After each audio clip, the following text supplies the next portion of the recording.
The next graph that we're looking at is hyperbola. So a rectangular hyperbola has the equation y is equal to some constant over x. It can also be written as xy is equal to constant. Either way, you end up with a graph that looks like this. So this particular one you see here is y is equal to 1 over x. So it's got two different parts. You've got the part up in the top right quadrant and then the part in the bottom left quadrant. Now, if your constant is negative, then those two parts will shift into the other two quadrants. So if it was minus 1 over x, it would be flipped. And when you change the constant, all that happens is that hyperbola moves either further away or closer to your axes. Now, we call this graph discontinuous because it's not one continuous smooth curve. There are two distinct parts, and there's this spot in the middle where there is no graph. So there is no part of the graph when x is equal to 0. This graph doesn't cross the x-axis. It also doesn't cross the y-axis. There is no part of the graph where y is equal to 0. So therefore our domain is all x, but x not equal to 0. So it's all the rest of x. And the range similarly is all y except for y is equal to 0. Now because you can see the graphs getting closer and closer and closer to the axis, but never actually touching them, they're given a special name. They're called asymptotes. So an asymptote is a line that the graph will approach, but it doesn't actually touch.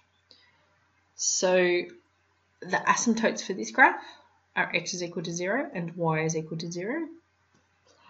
For a lot of hyperbola, it's the same, but if you then start adding and subtracting constants and stuff like that, then it will change a little bit.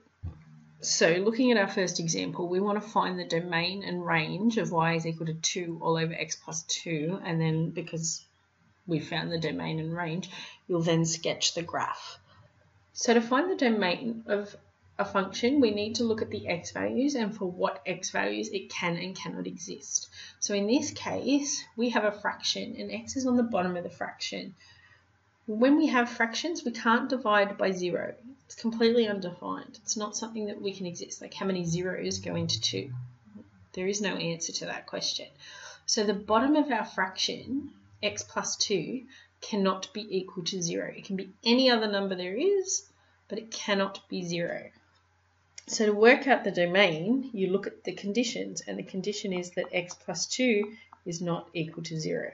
Well, what does that mean? X cannot be? Well, x cannot be minus 2. So the domain is all x, but x is not equal to minus 2. What about our range?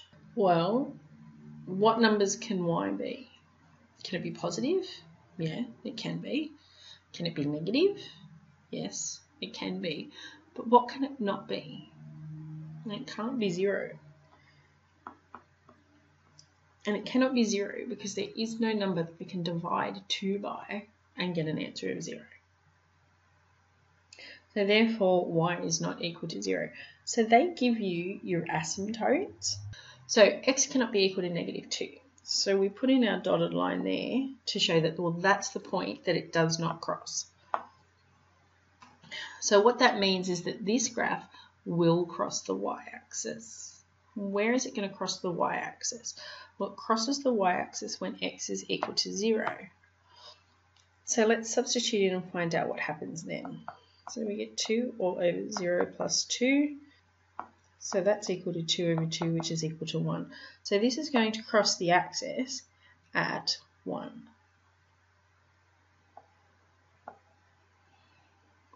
So now what we have is the hyperbola shape. We know it crosses this axis here at 1. We know it approaches the x-axis, but it never quite meets. So the first part of our graph, you start off really close to your asymptote, and then you move down in a smooth curve, and you approach your other asymptote. And that's the first part of our graph. Then we need to work on the second one. So same deal, start close to one asymptote, start moving away, curve around, until you get close to your other asymptote. So that's what you need to do. Exercise 5.7. I would like you to do all of it because this is probably a new graph to most of you, and I want you to have a lot of practice at working out what those asymptotes are. Good luck, and I'll see you in class.